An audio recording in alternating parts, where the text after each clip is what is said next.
¿Qué tal? ¿Cómo están? Bienvenidas, bienvenidos a este ciclo de conversatorios por más niñas en STEM, un programa desarrollado por Escondida BHP, Comunidad Mujer y con Antofagasta Televisión como media partner. Nuestras invitadas son jóvenes mujeres que están desarrollando sus estudios y carreras profesionales en el ámbito de la ciencia, tecnología, ingeniería y matemática, lo que usualmente se conoce como STEM por sus siglas en inglés. Durante diferentes episodios estaremos conversando con destacadas especialistas en programación, geología, astronomía y robótica. Sus historias y trayectorias son impresionantes. Siendo niñas y adolescentes soñaron en estar en profesiones y trabajos en que las mujeres están subrepresentadas. Sus trayectorias están llenas de historias fascinantes, logros y éxitos, pero también les ha tocado experimentar discriminación, estereotipos de género. Nos motivan y son fuentes de inspiración de niñas y adolescentes que se ven reflejadas en ellas. ¿Te gusta jugar al fútbol y además las ciencias y la robótica? Bueno, a nuestra próxima invitada, sí, ella aún estaba en enseñanza media cuando ganó de entre más de 2.000 participantes un concurso que le permitió a estudiantes de escuelas y liceos de todo Chile aprender cómo crear un robot. Es solo parte de la trayectoria de la invitada del día de hoy. En este capítulo vamos a conocer a Belén Guede Vicencio. Tiene 24 años, es ingeniera en Información y Control de Gestión de la Universidad de Chile. Y les cuento que el año 2017 ganó el Challenge for Change del programa YouthSpark de Microsoft. Ha sido reconocida además como una de las 100 jóvenes líderes de la revista Sábado del Mercurio y fue escogida también como la chilena del año 2018. Gracias, Belén, es un placer tenerte con nosotros en este capítulo nuevamente aquí en Por Más Niñas en STEM. Muchas gracias a ustedes, a ti, Carolina, por estar acá, por la invitación. Ya es atractivo la robótica, uno piensa desde afuera, es un campo reducido probablemente, pero más aún cuando uno piensa en mujeres en robótica, ¿no? O en lo que es las ciencias de la información, como lo veíamos ahí en la presentación del currículum un poco tuyo. Pero queremos ir desde el inicio, ¿no? Es cómo tú te motivas y cómo parte esta historia de donde hoy día ya estás desarrollando una profesión, pero probablemente el gusto partió muchísimo antes, ¿no? Por esta ciencia. Sí, yo creo que el gusto partió en un cumpleaños cuando era pequeña. Yo tengo un hermano mellizo y me acuerdo por un cumpleaños que a mí me regalaron una Barbie y a mi hermano un autocontrol remoto chiquito. Y en ese momento a mí no me hizo mucho sentido que me regalaran la Barbie. Tampoco un autocontrol remoto se asemeja o es robótica, pero sí en ese momento fue como, creo que es por acá. Y me acuerdo que la Barbie significaba jugar sola, porque en la villa los niños eran solo hombres y tampoco los niños se supone que juegan con muñecas o con Barbies. Entonces veía que mi hermano estaba muy entusiasmado con el autocontrol remoto, era un auto que se movía como en sus ejes, entonces hacía mucho ruido, se movía mucho, me interesaba mucho. Y yo le pedí a mi mamá que me cambiara la Barbie por un autocontrol remoto y me lo cambió por una moto control remoto. Estuve obsesionada con la moto con mi hermano por todo el año, creo, y ahí sí creo que partió mi gusto por ese tipo de juguetes, por ese tipo de entretenimiento, y de ahí cuando entré a primero medio me sentí por primera vez la presión de saber qué estudiar. Y me pasaba que en el colegio donde estaba, yo particularmente no tenía referentes como profesionales. Mi papá, mi mamá no egresaron de la U, entonces yo sabía que quería estudiar en la universidad, pero no tenía muchos referentes en mi núcleo familiar. Y tenía los tradicionales que uno puede encontrar en las comunidades, como los doctores, profesoras, pero igual son como muy tradicionalmente orientados. Entonces lo que hice fue aplicar a actividad extraprogramática que surgía. Entonces, y bucear en internet. Buceando en internet me encontré con Arduino, que es una placa. Si uno, por ejemplo, desarma, hace el ejercicio de desarmar algún aparato electrónico, todos los aparatos electrónicos tienen como una placa que tiene cositas pegadas. Arduino es más o menos similar, es como el cerebro que te permite hacer hartas cosas. Por ejemplo, conectarle fácilmente un motor, conectarle fácilmente una luz, conectarle también fácilmente a sensores como sensor de distancia o de colores. Y lo primero que hice fue un autocontrol remoto. Esa fue tu primera creación, dirías tú, dentro del ámbito de la ciencia. Sí, ahí cuando estaba como explorando qué hacer, qué estudiar. Y de ahí me encontré con Arduino también en un curso en una universidad de robótica, después en un campamento de ciencia y tecnología que se llama Chile Va, que era el ministerio era de la CONICET. Y también Arduino, entonces ahí ya sabía que quería dedicarme a algo relacionado con robótica, con STEM, que es este acrónimo de ciencia, tecnología, ingeniería y matemáticas. Y ahí me uní, fundamos un equipo de robótica en el colegio educativo que participaba en interescolares en Santiago, en universidad. Y de ahí me uní a otro equipo de robótica y de ahí ya historia, como me gustó el tema. Te escucho atentamente y me llama mucho la atención también lo que tú haces, o esta referencia como un poco familiar, ¿no? Porque si uno piensa, fuiste tremendamente afortunada, es decir, tú le dices a tu mamá, quiero cambiar la Barbie en el fondo por una moto que sea similar a este auto que se movía de tu hermano, ¿no? Pero pienso en muchas otras familias donde probablemente el interés de niñas o adolescentes esté de manera muy fuerte y a veces es fundamental los roles que puedan tener padres, madres, hermanos, referentes, hay primos del primer núcleo familiar, ¿no? ¿Sientes que hay una real importancia en eso? Porque probablemente podrían haber truncado tus habilidades, tus capacidades en una primera instancia, ¿no?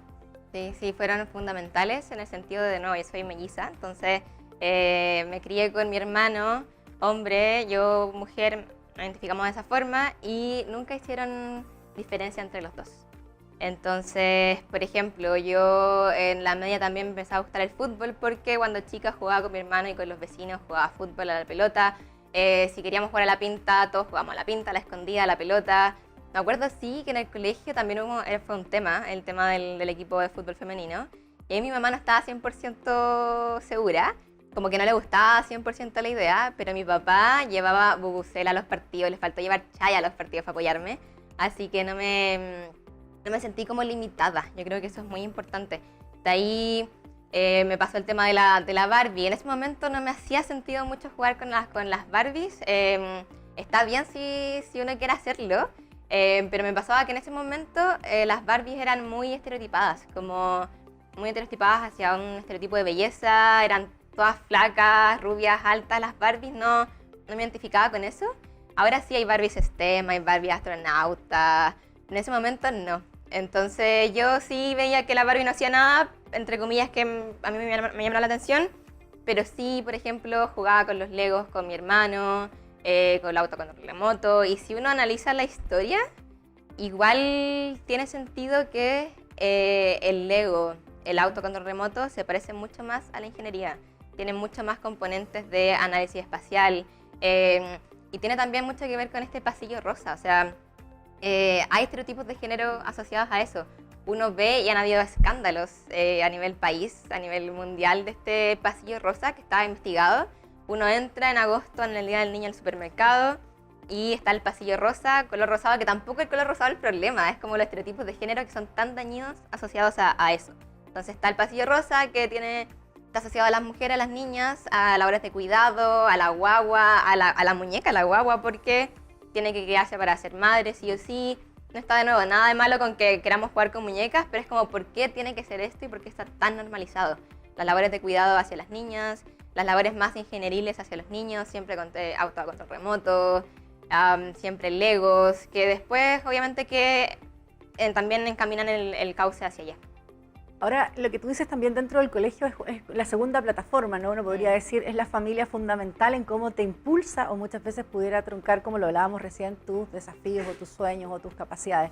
Pero el colegio también es la segunda casa fundamental, ¿no? Decías que ahí mismo fueron organizándose. Fuiste encontrando en el camino otras niñas y otras adolescentes que en el fondo querían lo mismo que tú. Es por eso que se van agrupando. Cuéntanos un poco también de esa etapa y cómo se van dando, porque levantar cursos de robótica a veces en una escuela o liceo hoy día tampoco es algo fácil, no todos los colegios o escuelas tienen la capacidad muchas veces de hacerlo, ¿no? Sí, pasé por hartos procesos de creación, como espectadora, por ejemplo, el proceso de creación del equipo de fútbol femenino. Hay un profe muy valiente, lo lideró, también estudiantes, hicieron como un grupo de chiquillas, después nos unimos, llegamos a ser muchas, llegamos a jugar en el Estadio Bicentenario de la Florida, en el que fue a cantar Dua Lipa hace poco. Ahí llegamos a jugar allá. Después también me pasaba que yo estaba incorporándome y yendo a todas estas actividades muy lindas, estas programáticas, y me pasaba que yo vivía en la Florida en ese momento, en Santiago, que es medio periférico, la Florida con Puente Alto. Es un poco periférico, entonces me pasaba que mis compañeras no tenían como esas mismas oportunidades quizás de saber todo el abanico de posibilidades que uno puede llegar a estudiar. Y me pasaba también lo mismo que a mí, o les pasaba lo mismo que a mí, que conocían al doctor, la profe, un par de profesionales más, y se acababan como las oportunidades o el saber que ellos tenían como de posibilidades de lo que pueden estudiar. Entonces, por un lado ahí, supe esto interescolares de robótica, pegamos un cartel en la sala de computación, convencí a un par de amigos, convencimos al profe de física que nos inscribiera y que ahí partiera un sábado y muchos sábados con nosotros a la universidad a como entrenarnos en esta competencia de robótica. Después un sábado a acompañar a los 5 pelagatos que querían competir en robótica del colegio. Y de ahí lo mismo, como fue de esta búsqueda vocacional, que empezamos a hacer estos talleres en la Florida, en Puente Alto, era una búsqueda de justamente lo que estáis mencionando, de crear comunidad. Es muy importante ese sentido de pertenencia, en el sentido de que hay espacios donde la ciencia en este caso y la tecnología son celebrados. Y nos pasaba que las bibliotecas de la Florida en Puente Alto eran espacios que podían ser utilizados para eso. Y empezamos, me acuerdo, con Puente Alto, con mi compañero con el que fundamos la organización. Me acuerdo que fuimos a la biblioteca Puente Alto, nos conseguimos kits en la misma universidad donde competimos hace un año, que el profe nos acompañó, nos conseguimos kits con ellos y fuimos a tocar la puerta al encargado de la biblioteca municipal. Le dijimos como queremos hablar con el encargado y después le fuimos a tocar la puerta, le dijimos hola, queremos hacer un taller en la sala de computación y así partimos. Ahora, tú dices también ahí muchas veces es difícil, ¿no? Primero los estereotipos, la familia que puede ser importante, el colegio, cuánto puede apoyar, ¿no? en desarrollar aquellos proyectos o ideas que los jóvenes tengan en general, no solo, ¿cierto?, niñas y adolescentes, sino también chicos. Pero acá tú dices algo también que es importante, del lugar de la periferia, dices tú, ¿cierto?, entre la Florida y Puente Alto. A veces también hay discriminación en eso, el acceso es más difícil. ¿Cómo ves que también, y a lo largo de lo que te ha tocado esta trayectoria, se va contribuyendo a eso? Es muy importante ese abanico de posibilidades que tú deseas y muchas veces el territorio no te lo permite. O hablar de regiones, por ejemplo. A veces es más difícil el poder acceder a ciertos espacios. ¿Cómo ves también, y con esa mirada un poco crítica, de cuánto se ha ido avanzando respecto de lo territorial? Muchas veces en el propio Santiago Centro, que es la urbe por excelencia, y el resto también de las regiones. Sí, las periferias siempre se mueven en los márgenes. Es un ejercicio consciente y son voluntades a descentralizar esto. Sé que, por ejemplo, Comunidad Mujer está muy presente acá, Ingeniosas también está muy presente acá, y están también, es un trabajo de descentralizar, tiene que ver con las mismas comunidades, cómo se van moviendo. En este caso, por ejemplo, en la Florida, Puente Alto, donde me movía yo, ahí sí nos recibieron en Puente Alto, en la biblioteca municipal, habían computadoras, había equipo. En la de la Florida no.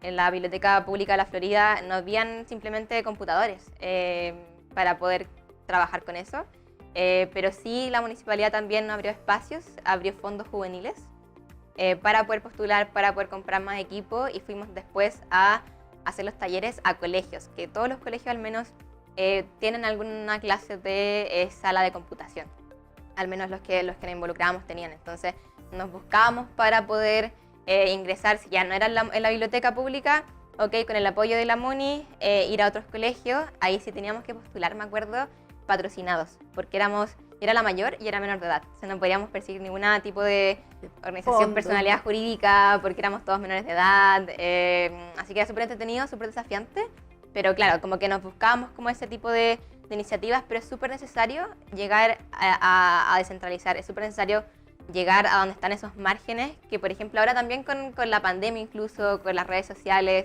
se ha masificado mucho. Me acuerdo que cuando estaba yo en el colegio tenía pocas referentes, y las referentes son tan importantes. Me acuerdo, no sé, la Emilia Díaz, la Rocío Fonseca, la Comanda Lani, y se me van acabando los nombres. Entonces ahora hay muchas mujeres divulgadoras científicas, está la misma Vale Muñoz, está la Fran Astrónoma. Son muchos nombres que ahora sí han surgido, se han potenciado gracias a la tecnología, las redes sociales, la pandemia, y eso igual ayuda a una forma de descentralizarlo, aunque sea digital, y perseguir como esa oportunidad. Recién hablabas de hacer comunidad, ¿no? Es muy importante, hoy día existen diversas organizaciones, ¿no? Generando esta comunidad o esta red y buscando descentralizar y que los temas STEM, los temas de género muchas veces estén presentes, ¿no? También, ¿cómo ves el panorama actualmente? Y te lo pregunto porque muchas veces queda a veces en los discursos, ¿no? Hoy día hay un planteamiento de que efectivamente se abra, pero las voces jóvenes cuesta que en definitiva puedan ir encontrando esos apoyos. Muchas veces las mujeres deben seguir sorteando una serie de dificultades. Entonces, ¿cómo ves también ese escenario de actuar en red, actuar en estas comunidades de apoyo en definitiva? Porque puede ser lo que marque la diferencia. Para algunos los datos son importantes, ¿no? Hay chicas que a veces teniendo todas las competencias y capacidades cuando son muy pequeñas, después es irreversible cuando esa idea se trunca, ¿no? Es decir, es muy difícil que puedan quizás terminar una carrera ligada, ¿cierto?, a las STEM, ¿no?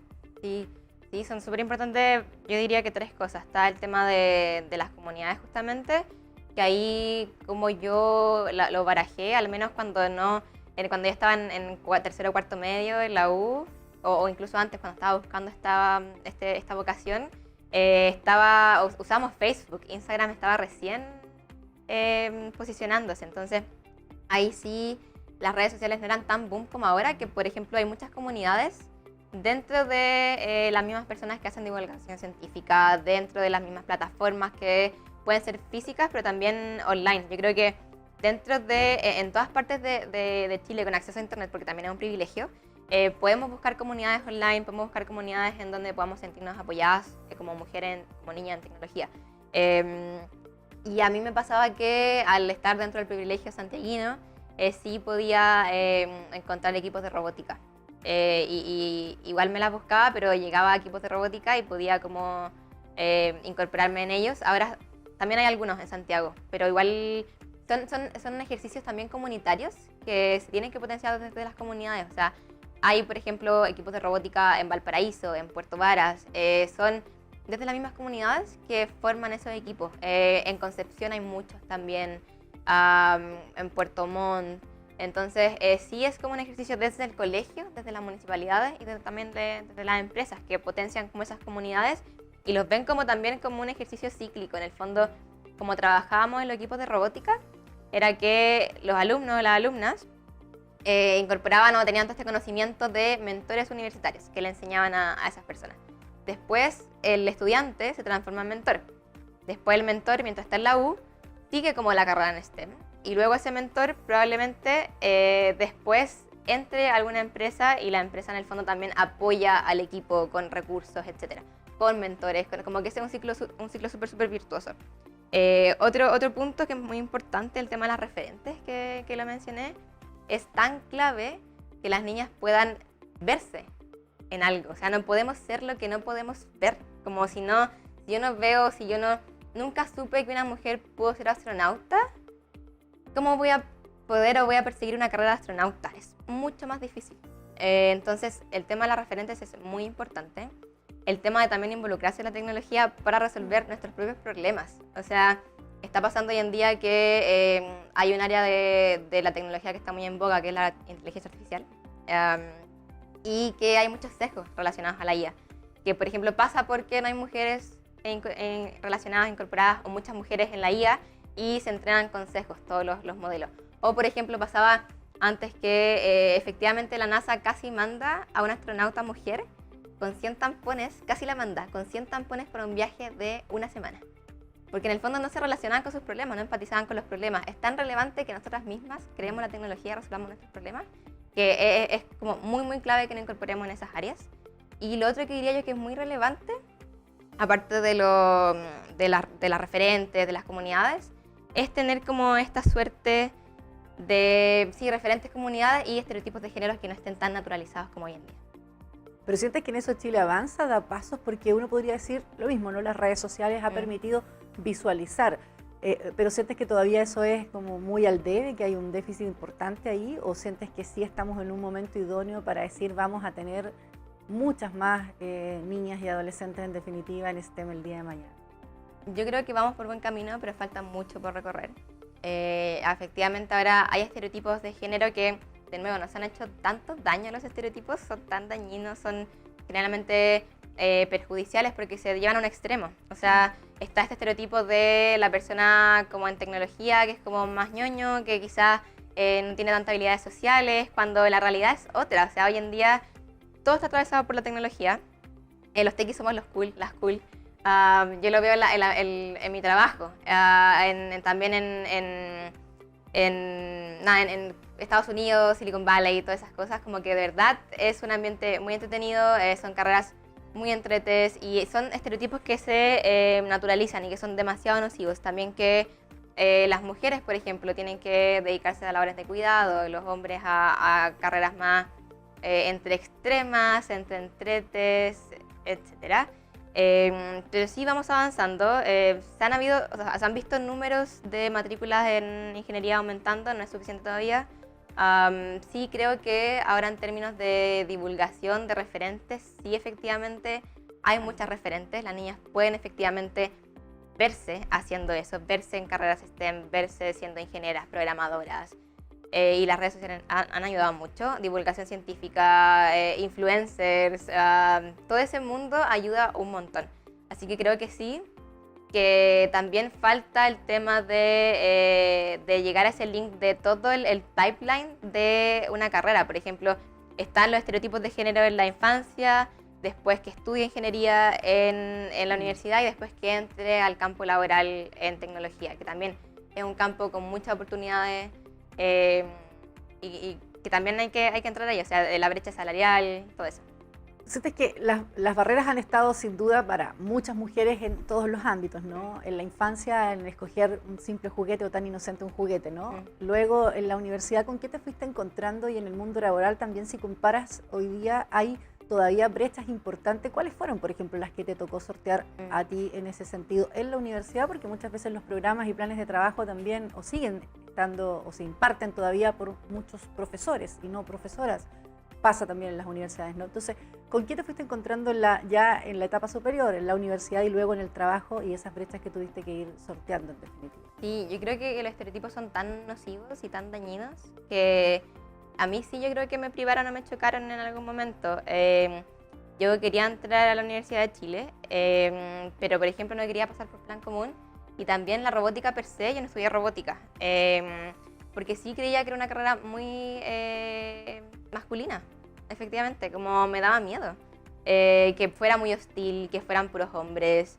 Entonces, hasta a mí me hicieron un stop en ese sentido y fui por ingeniería más, entre comillas, entre industrial, con información, temas de administración. Y en esa carrera sí habían, afortunadamente, llegábamos al 50-50% en la carrera. Entonces, estando en una carrera con 50% mujeres y 50% hombres, era algo tan comunitario, tan lindo. Yo no sentí mucha hostilidad, al contrario. Entonces, como que llegar a ese punto de sentirnos en todas las carreras como con esa energía y con esa alegría de estar con un espacio así, yo creo que es impagable. Y pasa de un lado para otro. O sea, yo creo que igual, por ejemplo, ¿qué pasa con los hombres que quieren estudiar enfermería? También, o sea, son las niñas que quieren estudiar ingeniería y también son los hombres que quieren estudiar enfermería, como carreras que están asociadas más con el cuidado, más con las mujeres. Funciona para ambos lados. Yo creo que llegar a ese punto de convivir y vivir como una diversidad también es demasiado importante y muy enriquecedor. Duda, eso es lo que demuestran en realidad los equipos de trabajo diversos, sí. En la academia más diversos genera mejores resultados siempre, ¿no? Me llama la atención lo que decías de robótica en particular, porque pasa mucho en las carreras en general de ingeniería. Hace un tiempo entrevistábamos en el área de la geología, es una mujer no se imagina en el cerro por una serie de condiciones o hay mitos muchas veces. ¿Qué dirías tú ahí respecto de eso, de cómo derribar? Porque muchas veces no es así, probablemente hay muchas mujeres en robótica hoy día tratando de romper también esas barreras. ¿Y cómo se van derribando esos mitos? Porque tiene que ver a veces con el acceso a la información, tiene que ver a veces con que uno mismo se motive a ir a buscar esa información.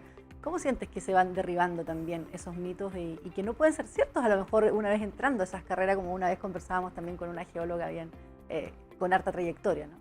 Sí, tiene que ver con cuando ya estamos insertas y cuando ya potenciamos eso. De nuevo es un ejercicio consciente de ingreso, de abrirle el espacio a más mujeres para poder ingresar a estas carreras y de ahí poner las condiciones para que esto se dé. Como me pasaba en los equipos de robótica. Al principio eran muchos hombres, muchos niños que estaban en el equipo de robótica porque así siempre ha sido. Esa es la respuesta, porque así siempre ha sido. Entonces, pero no tiene ningún sentido lógico más que lo que ha pasado históricamente, que las mujeres se quedaban en la casa a cuidar a los hijos, a ser madres, y por eso no entran a la educación. También son hechos históricos que las mujeres votaron después de los hombres porque no se les dejaba votar, no se les dejaba ingresar a la universidad. O sea, no era porque no quisiéramos o porque no teníamos las capacidades, era porque no podíamos, se nos impedía porque teníamos que estar en la casa cuidando a los hijos, etc. Entonces, en la medida en que esos roles o el cuidado sea algo que también pase por los padres, que también pase por los hombres y que de verdad la sociedad sea una más equitativa, igual va a permear en todos los aspectos de la sociedad, creo yo. Y ahora sí, dentro de la misma área de robótica nos pasaba en el equipo también, que a medida de que íbamos incorporando más mujeres y que tomaban también puestos de liderazgo como referentes, entraban más mujeres. Por ejemplo, en un momento tuve una chica muy particular, muy power, como se dice, y fue líder de un equipo de robótica. Y entraban más niñas a ese equipo de robótica. Hasta que llegó a ser 50% de mujeres, 60% mujeres, después de un año 60% hombres, otro año después equiparaban. Y los resultados eran mejores. O sea, sacaban mejores resultados, llegaban más lejos de las competencias. Había otro ambiente mucho más enriquecedor, muchas más ideas, mucha más sensibilidad también. O sea, igual tenemos características inherentes que son distintas, pero que funcionan muy bien cuando trabajamos en equipo. Eso es lo que pasa en equipos interdisciplinarios, multidisciplinarios. Me pasa también que para mí la robótica significa mucho equipo, significa mucho diversidad, porque yo lo que aprendí con robótica es que en los equipos mismos no era solamente un equipo de robótica per se, sino que habían equipos de mecánica, equipos de programación, equipos de electrónica, equipos de administración del equipo, era como una mini empresa. Entonces trabajábamos todos en conjunto. Y para mí eso significa diversidad, significa comunidad, significa si nosotros analizamos la sigla de STEM, no tiene una R de robótica, porque la robótica involucra ingeniería, involucra tecnología, involucra matemática e involucra ciencia. Entonces es un área como muy rica y muy diversa y que significa equipo, significa diversidad, significa eso para mí.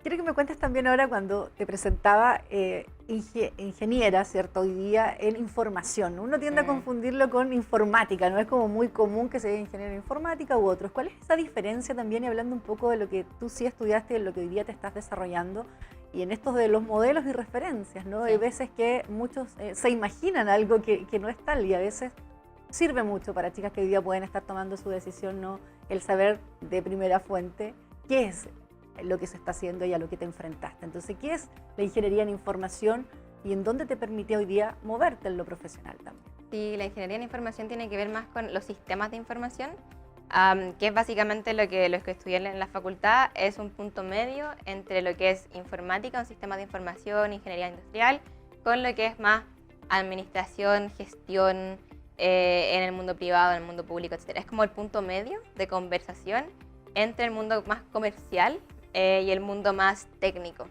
Entonces, me gusta mucho esa intersección. Ahora mismo me dedico a la gestión del desarrollo de productos digitales en la empresa y que básicamente es ese punto. Yo me comunico mucho con los desarrolladores de software y también con el cliente externo.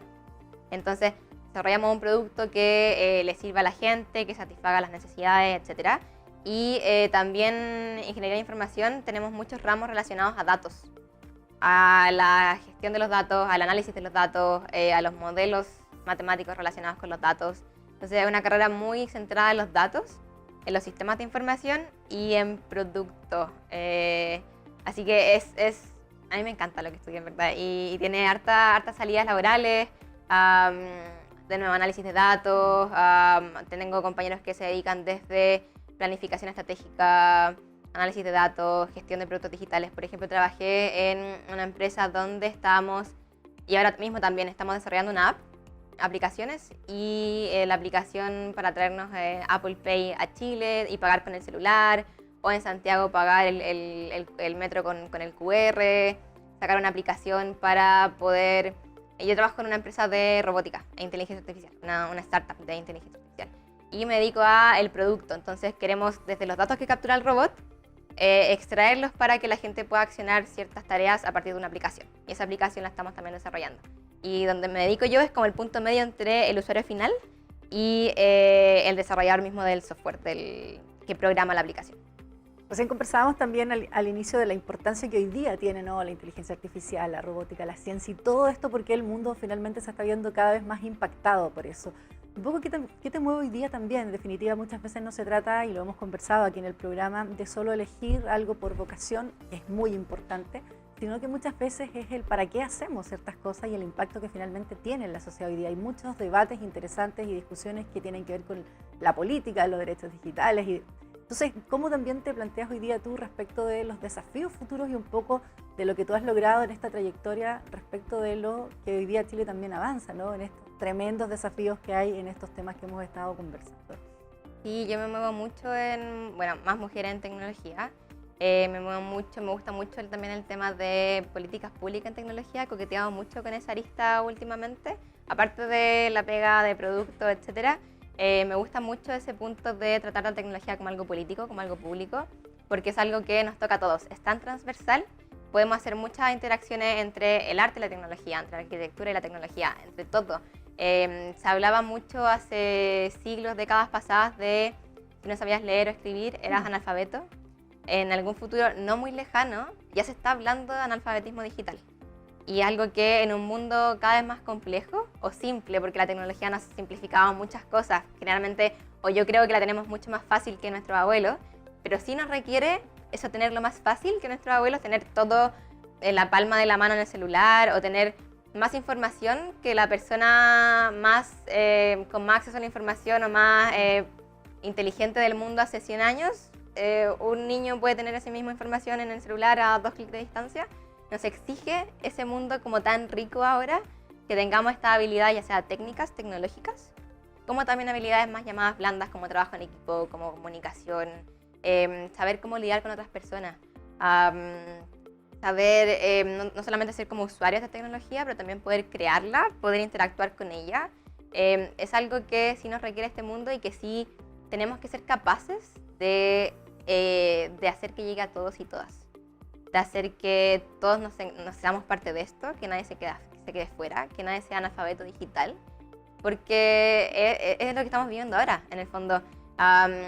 Mi abuela igual ocupa un celular, mi mamá también, aunque no sepan muy bien cómo funciona detrás, o en el fondo lo que puede hacer, las capacidades, pero sí, algo que está tan transversal y es tan como importante, de nuevo, que más mujeres se involucren a eso, que podamos crear y resolver problemas de nosotras para nosotras.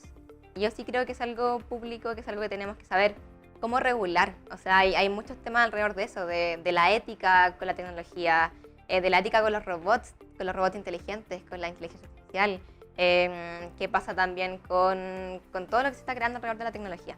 Entonces, es muy importante y me gusta mucho meterme en esos temas más leguleyos, más de políticas públicas, de cómo llevamos esto y de cómo también en educación, de cómo en el fondo lidiamos con tecnologías en muchos ámbitos. En educación también, educación es muy importante, no quedarnos atrás.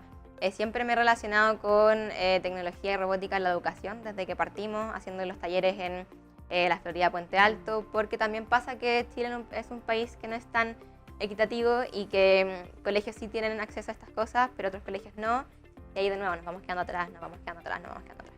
Pero ves oportunidades, o sea, ves un escenario llano para eso, es decir, Sí. de incidir efectivamente en la política pública, Sí. de que quienes están trabajando hoy día en el desarrollo de distintas áreas de la ciencia, de la tecnología, puedan tener esa voz, ¿no?, para que Sí. se vayan generando esa Sí, política. y ahora hay plataformas digitales, hay acceso y se puede como buscar esas formas también de incidir. Activismo digital, derechos digitales. Ahora, estás y nos contabas, ¿cierto?, del trabajo que tienes actualmente y de una serie de otras cosas que realizas además, o estos apoyos. ¿Y cuál sería también tu desafío próximo en lo que quisieras verte pensando en 5 años? Fuimos a hablar de tu infancia, fuimos a hablar de tu paso. ¿En dónde te sitúas y te imaginas también? Porque cuando uno piensa que sales o te nombran, ¿cierto?, también la mujer del año en el fondo, o relacionada en esta área, uno dice, sí, eres un referente hoy día para muchos. Entonces, ¿dónde quieres situarte en 5 años más? ¿Con quiénes quieres situarte en 5 o 10 años más? Es difícil proyectarse una misma al futuro, pero igual yo lo veo. Tengo algunas ideas, o al menos como algunas aristas, depende de lo que me gusta. Me gusta trabajar mucho con startups, que son estas empresas de rápido y alto crecimiento basadas en tecnología, como lo que estoy haciendo ahora.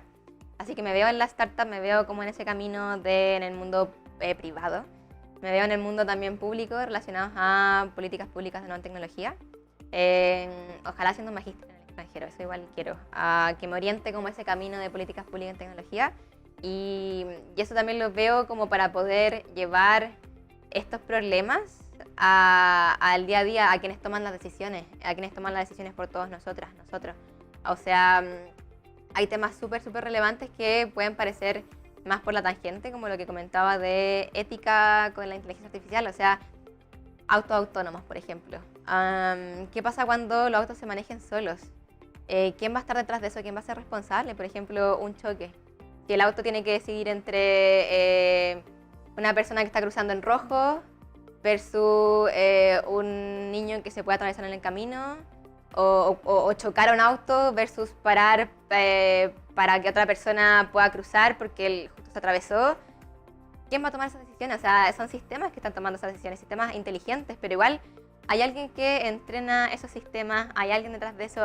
¿Quién va a ser responsable? ¿Cómo vamos a lidiar con esas decisiones? O sea, son cosas que tienen que ver con la vida humana, tienen que ver con nuestro bienestar, y que mientras más diversos sean quienes estén programando eso, quienes estén regulando eso, mientras más mujeres también estemos ahí, vamos a evitar la situación de los 100 tampones al espacio para una semana, a que escalen a temas de sesgo, a temas de vidas humanas, a temas de bienestar para la mujer, para las niñas, para las jóvenes, para familias enteras.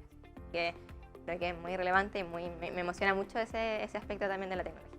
Y decías irte fuera, ¿cierto?, a estudiar. Es muy necesario hoy día esa vinculación, es decir, el mundo tiene amplias posibilidades y muchas veces también en Chile se habla hoy día de la fuga de ese talento, ¿no? Hoy día hay una gran cantidad, lo hemos conversado, de referentes y mujeres haciendo ciencia, tecnología e innovación, estando en startups, levantando startups. Pero también se cree que, claro, Silicon Valley y otros lugares pueden ser mucho más atractivos en algunas áreas, ¿no? ¿Cómo ves esa fuga también de talento y si te imaginas mucho más fuera o siempre como vinculada a Chile y como devolviendo un poco eso, en la trayectoria que has tenido y en tu trabajo el día de mañana para que otras chicas puedan ir también a estas carreras o a este desarrollo, ¿no? Sí, a mí me gusta mucho, no me quiero pegar como en los pies, pero me gusta Chile, me gusta Santiago, me gusta saber que podemos construir y que en el fondo es tu casa, es como tu hogar. Tengo mi familia acá, mis amigos acá, y me fui de intercambios, igual buena para salir, me fui de intercambio a China. Y ahí sí es increíble lo tecnologizados, digitalizados que están. Pagan con la cara. Yo no toqué ningún billete en China, pagaba con el celular, con QR. De la noche a la mañana, en la esquina de mi casa, en un barrio universitario, en un barrio muy chino, ningún edificio con ascensor, nada de privilegios. Y de un día para otro pusieron un semáforo en la esquina con una cámara, con una pantalla, que en el fondo te reconocía facialmente si cruzabas en rojo y te ponía como delincuente en la pantalla, y además automáticamente te descontaba la multa a tu cuenta bancaria. O sea, de verdad que son cosas que uno tiene que vivir estando fuera y que tiene que tener esa retroalimentación de qué está pasando afuera, de países que están quizás más adelantados en esto, de qué están haciendo. China tiene la estrategia de inteligencia artificial más robusta en el mundo. Otros países como en Inglaterra también tienen estrategias de IA muy trabajadas, que en Chile recién estamos trabajando. O sea, sí hay una política, pero igual, por ejemplo, el Ministerio de Ciencia y Tecnología, Conocimiento e Innovación, fue el último ministerio creado. Entonces hay harto que hacer y eso también me gusta, como que hay harto que hacer. Pero por eso tú incentivarías a alguien, claro, es una carrera o las STEM te dan una amplia posibilidad de que Chile no es la frontera, ¿no? Sino que tienes el mundo entero para poder realizar tus propósitos o sueños, tus anhelos, tus capacidades. Sí. Entonces, tú, ¿qué le dirías a alguien que está pensando justamente que probablemente el camino no es fácil para una familia decir, ya quiero que mi hija sea ingeniera en robótica o vaya al espacio, como decías tú? Probablemente hay todavía muchos miedos y temores y es más sencillo aquellas carreras que históricamente a lo mejor las mujeres han hecho. Entonces, ¿qué dirías tú de eso? Hay un mundo de posibilidades para muchas pequeñas hoy día, ¿no? Sí. Y niñas y adolescentes. ¿Qué podrías decir también tú desde tu experiencia o desde que pese a los miedos o pese a veces los desafíos que hay, es muy importante tomar decisiones, ¿no? Sí. Ofrece un mundo de posibilidades, ¿no? Sí, yo creo que desde pequeña como, o decirles que primero los estereotipos no se los compren, ah, no compren ese tipo de estereotipos tan dañinos que nos han sido tan nocivos para nosotros y nosotras, que en el fondo prueben todo. Yo le diría a familias que sean como mis papás, mi mamá, en el sentido de no limitar a sus hijos, a sus hijas, de hacer diferencia, de que este pasillo rosa, el rosado no es el problema, el azul tampoco, el problema es que esté tan normalizado y tan como, esto tiene que ser siempre así, porque siempre ha sido así. Que el rosado es de niña, que el rosado significa cuidado, significa una Barbie, una muñeca. Está bien que signifique eso, pero no siempre tenga que significar eso. O sea, no es que, de nuevo, la tecnología es una herramienta, es un medio, pero no es un fin. Como para qué utilizamos la tecnología, qué hacemos con ella depende de nosotros. Y yo creo que también va mucho por ese lado de los estereotipos, de desmitificarlos, desnaturalizarlos, no caer en eso. Y después ya, por ejemplo, te vas a sentir más empoderada, van a haber más referentes en el camino para poder estudiar eso, para poder sacar una carrera adelante. Y me gusta llevarlo a números ahora que estoy en el mundo laboral. Las carreras en STEM son bien remuneradas. Siempre van a ser necesarias de acá en adelante. Van solamente en el aumento. Y es estratégico. Está bien también decir que uno quiera estudiar algo porque le va a permitir tener un buen nivel de vida, va a permitir pagar tus hobbies, quizás si es que no te gusta 100% y está bien. O sea, está bien que uno quiera programar para trabajar de eso y después dedicarse a otra cosa o tener hobbies relacionados. Tampoco algo te tiene que gustar como 100%, porque generalmente lo que te gusta 100% puede ser cosas que uno hace, como tocar la guitarra después de la pega. O sea, como que está bien hacer eso y me gusta ponerlo en números porque de verdad que las carreras en STEM son de las carreras mejor pagadas en ingeniería, y eso está bien ponerlo en perspectiva porque es algo que influye en factores para una familia tener que decirle a una niña, ¿sabéis qué? Quizás, no como quizás sea enfermera, pero podéis ser también ingeniera. Esas cosas como poner a la balanza, como no, dedícate a otra cosa porque solamente las mujeres siempre se han dedicado a eso. No, también hay como este abanico de posibilidades y te puede ir muy bien. Y te va a permitir, como tú dices, seguir haciendo otras cosas, ¿no? Y otros intereses también. Ha sido un placer conversar contigo hoy día, conocerte un poco más, que nos contaras parte de lo que ha sido el desafío, la trayectoria y un poco también tus sueños y anhelos a futuro. Y vamos a seguir seguramente viéndonos en algún momento y conversando de estos temas y por más niñas en este. Por más niñas en este. Gracias, Caro.